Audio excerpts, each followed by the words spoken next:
Welcome to CivilNet. My guest today is Professor George Burnutian, who is a senior professor of history at Iona College in New York.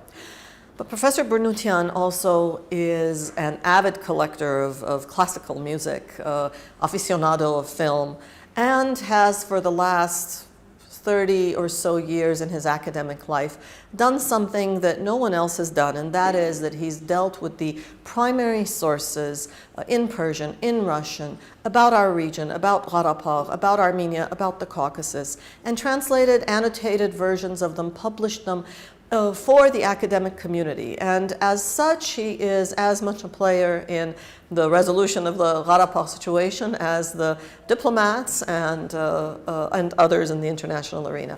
Professor Burnutian, George, welcome to CivilNet. Thank you, it's my pleasure. Let's start with basically today. How does something like the Safarov situation is a polite word, Safarov mess, affect academia? Well, if you go and purchase books printed in Baku about Armenian history, about Qarabağ, almost unanimously, all of them have this hatred of the Armenians in them. Popular books or academic books? No, academic books, even academic books. Most of them, this is new, but when I mean new, it started in 1988 after the demonstrations there. Prior to that, I have copies. As I'm sure you know, I've been to Armenia since 1968. In 1972-74, I was an IREX fellow, and in those days, things were much easier. I used to go to Baku, and they used to invite me to the archives, and they gave me, I have microfilm copies of Tarikh Qarabağ by Mirza Jamal Javanshir, Qarabağname by Mirza Ali Gözelbek, in Persian. Of course, there was no Azeri alphabet until the 20th century. So all of this was in Persian. And they gave me microfiche, and they had published these in Russian and Azeri translations. Already by the 70s? No, in 1950, 59 to 60. And in all of these documents, which were written in the 19th century by the secretaries, by the Monshi, by the historians of what was not Azerbaijan at that time, but the territory of Azerbaijan, they all mention that Shushi had an Armenian population from old times, that Armenians were here, to talk about the Meliks, all of that was there. But they were printed in very, very small quantities. I had them, thank God, because I could read Russian, and I even read a little Azeri. So I got all of those material. I took it with me to the US, including the original microfiche. Then in 1988, suddenly, I was at the university, and because there are not many specialists who can read it, new editions of the same books appeared, minus thousands of copies, minus the word Armenian. I was shocked because changing primary, and this is by academics. And these are primary sources we're primary sources, and it was written by doctor candidates of the Academy of Science of Baku. You know, these are not, not that there's anything against journalists, but these are not journalists or politicians. These were academics. I was shocked. We've never done that. The only time it was done was during the Stalin period, when the picture of Trotsky was removed from Lenin and Stalin was inserted. Suddenly Stalin became the body of policy. Lenin. As policy. So, and they began other things in the journals, not just in academics, but on television, etc. Armenians never existed in Qarabağ. Armenians are newcomers. In fact, Yerevan is ours, Sevan is ours, everything. These are interlopers. They have come in. And when you pump the population like this, and the academics also, their own students, in the military, in the academies, begin believing it. They really believe That's it. That's the problem. And so you have this hatred, so somebody would, but that hatred like that, to kill somebody with an axe when somebody is asleep, in Muslim religion, it's not allowed. So what I did eventually is, knowing that this is happening, I was the only one, I'm still the only one. Not because I'm very good, but because I can read Persian. So I ended up getting the original material, and I began translating and publishing all of these with footnotes saying this word is absent from the Baku edition. That's what I've been doing. And recently, because I wanted to know the exact population. We know, Armenians know that we were there. Or every intelligent person knows history. There are churches there, there's a new Tikranager there, there's Khachkars there. Obviously, we were there. Although the Azeris are saying these are Albanian, these are not Armenian. Okay, fine. So in Turkey they say they were from the moon. It doesn't matter. Exactly. But I wanted to know a neutral source. I knew there was an 1823 survey done in Karabakh, 5 years before Turkmenchai, because the Azeris are saying Armenians began coming after Turkmenchai. Slowly they came in, and the way they say, with the help of the Armenian church, they purchased land from the poor Azeris. There were no Azeris at that time, such word did not exist, but fine. And they eventually came in the thousands. Not true. So I wanted an official, and I knew there was a survey, описание Карабахской провинции, составленное в 1823 году. Okay, 1823, this survey. It was impossible to find. Very few copies were done. It's a huge 330-page survey in 35 registers done by Russians who interviewed the local population, went to every village.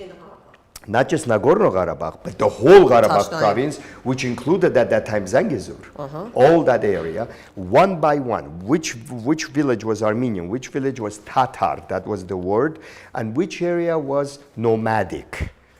The nomads were the majority, and they were in the lowlands, on the borders. So I finally found it. A friend of mine found it in Moscow. There is a copy in Yerevan, but in very bad shape. There are some copies in Tiflis, in the archives. Baku has a few. But not one copy in the United States, not even Library of Congress. It's not available.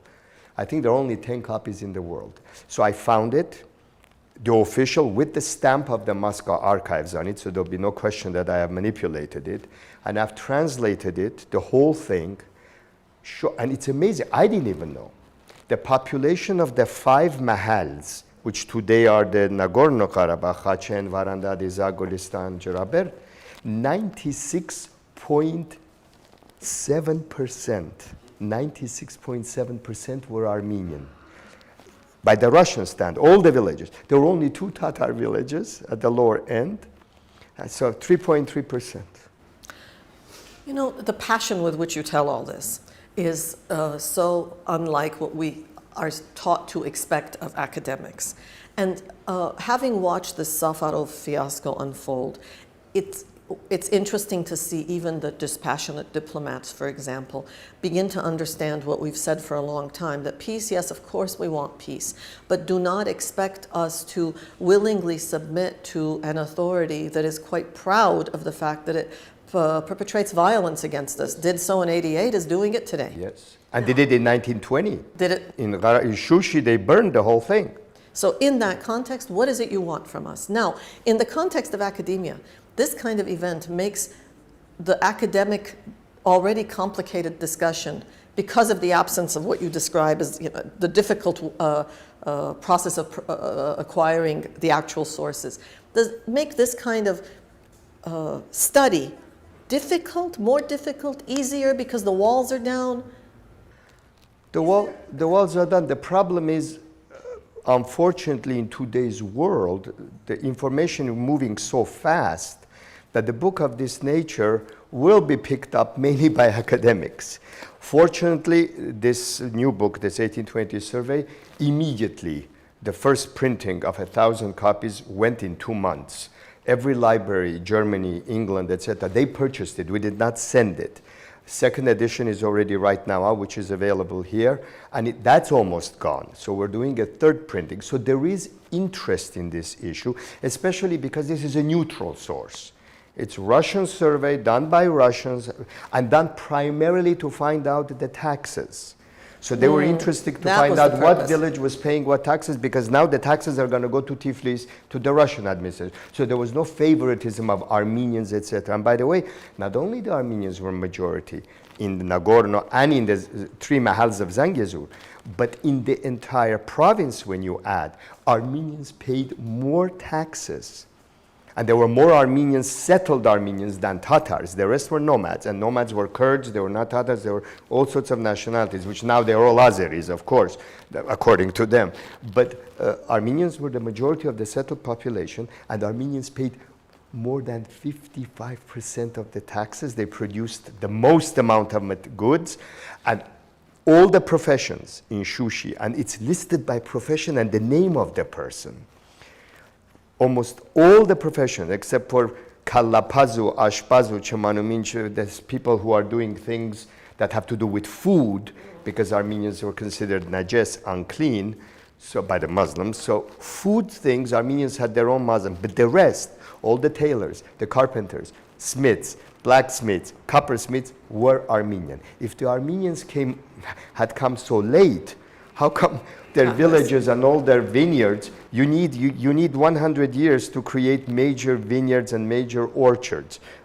What idiot could not understand this, that when the Armenians had this much production, unless they were miracle workers, to produce this? Do you have students following in your footsteps? No, that is the tragedy. The tragedy is that my school goes only to masters. And as I'm sure you're aware of, the problem in the United States is that Armenian history, Armenian studies were not considered, at least not good enough, but important enough. Significant for the universities to create programs. Turkish studies, Arab studies, even Jewish studies, all other studies, Persian studies, have normal departments without chairs. They don't need a chair. When the Armenians came and said, we wanted it from long time ago, they said, you want it? Pay a few $1 million, we'll give you a chair. The first was in Harvard, then we had 2 in UCLA, now we have 2 in Michigan, 1 in Clark, not that many, 1 in Tufts. But all of them, Fresno, but most of them are not, some of them are doing only 20th century work, like Richard Hovhannisyan. The rest, and Richard is now retired, the rest of them, the program, they took the money, but they have now brought certain people who are, not because they're not Armenian, but because their interests are nothing to do with what you're asking and nothing to do with what I call modern history being after 17th century, very little. Either it's some ancient linguistic stuff, not that that's not important. You're also the author of a rare compendium. I mean, your book, The Concise History of the Armenian Peoples, is in its how manyth edition? 6th edition, and amazingly 15,000 copies. So we really do want to know where we came from, yes. Apparently. And Americans are buying it at. It's been bought by the diplomatic corps. And I wrote that specifically for American Armenian young people who could not read Armenian. And our history is very long. And I had to write it in a way, not as a separate nation, but Armenia as part of the world. Absolutely. So that's why it went so well. 15,000 is amazing, as you know, in the US. And it's been used now as an official textbook in almost all the universities and senior high schools, Armenian high schools.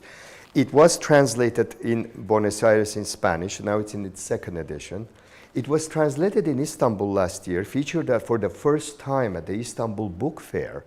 An Armenian book by a Turk and an Armenian translated it, and they did not change it. I've checked it. Genocide is there, but that's not as important. The important part is the 44 maps that show the Armenian kingdom from the beginning all the way to the 11th century. The maps are there translated.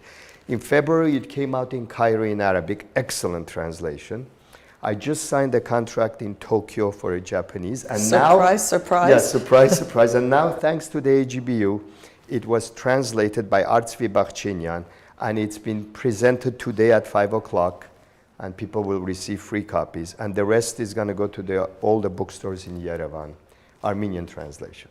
Thank you, Professor George Burnutian from Iona College in New York. It's my pleasure. For just a very quick, superficial conversation about so many complex and interesting things. I wanted to add that what your organization is doing is, it's my first time I've been into your office, and I am ecstatic. I have very rarely seen so many intelligent, especially young people, working so hard. I congratulate you. Thank you. I'm happy to agree with you, and I'm going to tell the editors not to clip that part out. You've been watching CivilNet.